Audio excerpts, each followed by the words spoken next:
Sa patuloy naming pag-iikot sa Isla Pugad, nalaman namin ang dahilan kung bakit kinakailangan pang tumawid ng bangka ni Jean Rose at iba pa niyang kapwa mag-aaral. Hanggang elementary lang pala kasi ang eskwelahan sa isla. Sa first year po, doon na po kami sa San Pedro kasi po andun po yung high school. Namin na magkaroon nga po dito ng high school. Para po hindi na sila tumatawid kasi yahin nila 1 oras din po yung ginugugol nila. Libreng transportation. Malaking tulong po yun para sa mga estudyante. Ang kawalan ng eskwelahan para sa junior hanggang senior high school ang dahilan kung bakit ang ibang kabataan sa Isla Pugad natigil na sa pag-aaral. Gaya na lang ng 13 taong gulang na si Kairos Tamayo. Dati siyang kaklase ni Jean Rose. Pero dahil sa hirap ng buhay, napilitan siyang tumigil sa grade 8. Noong October po, huminto po ako nun. Nang maghiwalay ang mga magulang ni Kairos, ang kanyang lolo at lola na ang sumuporta sa kanya. Pero hindi raw nila kaya ang gasusin sa pang-araw-araw na pamasahe papunta sa kabilang barangay, kung nasaan ang pinakamalapit na eskwelahan. Lolo ko po huminto sa Baclan kasi po sa katandaan 64 na yata lolo ko, 65. Malabo na po yung mata. Medyo high blood ni lolo. Sa ngayon, tumutulong si Kairos sa kanyang lolo sa pangingisda. Yari po yung lambat. Pag marami isda, naka-30 po kayong banyera. May na po kayo dun.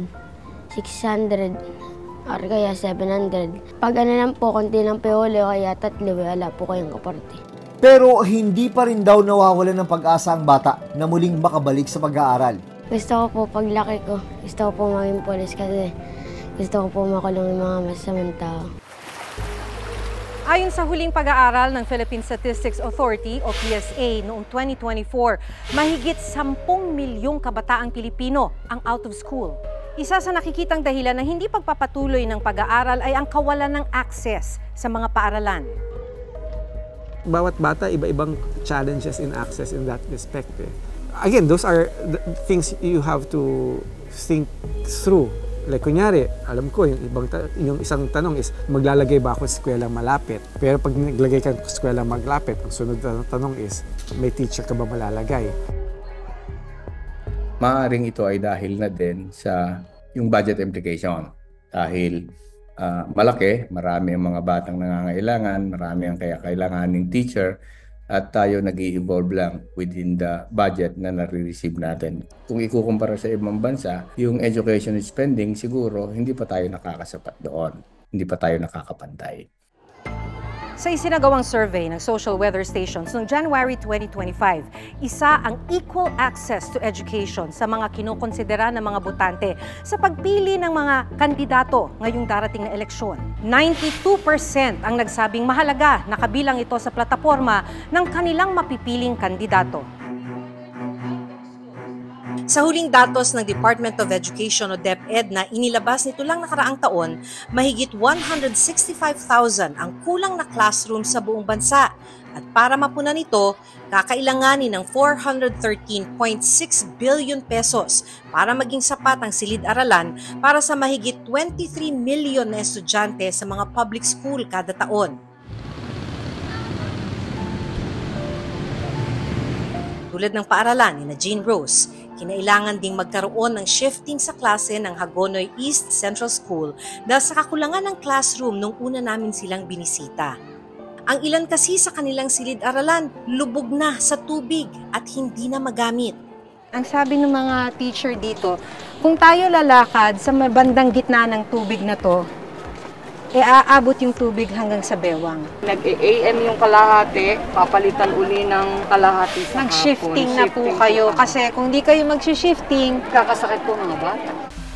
Dati, 7 classroom to para sa mga grade 6 students. Pero ngayon, na ipunan na ng tubig, putik, sisira na dahil nakatiwangwang, na sana ay napakikinabangan ng mga estudyante. Ang ilang silid, unti-unti na ring pinapasok ng tubig. Ngayong umaga, nabutan naming naglilimas ng tubig si Teacher Maylene sa loob ng kanilang classroom. Dahil po sa high tide, kaya pinapasok yung aming classroom. So may klase po ngayon kaya kailangang linisin para lang po hindi madulas yung bata. Pero hindi pa man nagtatagal ang kanilang klase, biglang bumuhos ang malakas na ulan. At unti-unti nang pinapasok ng tubig ang classroom ni Teacher Maylene. Kasi halos lahat naman po na nang ginagamit natin dito na classroom ay naka-elevate. Kumbaga meron po talagang classroom na naiwanan na. So inaabot yung mga bata habang naglaklase? Opo, ganun po ang senaryo. Hindi naman po ganyan talaga dapat yung school namin. Kaya po, ginusto ko din that I transferred here kasi gusto ko matulungan. Yung mga natitira ko mga paglilingkod ng taon sa DepEd ay maging instrumento ko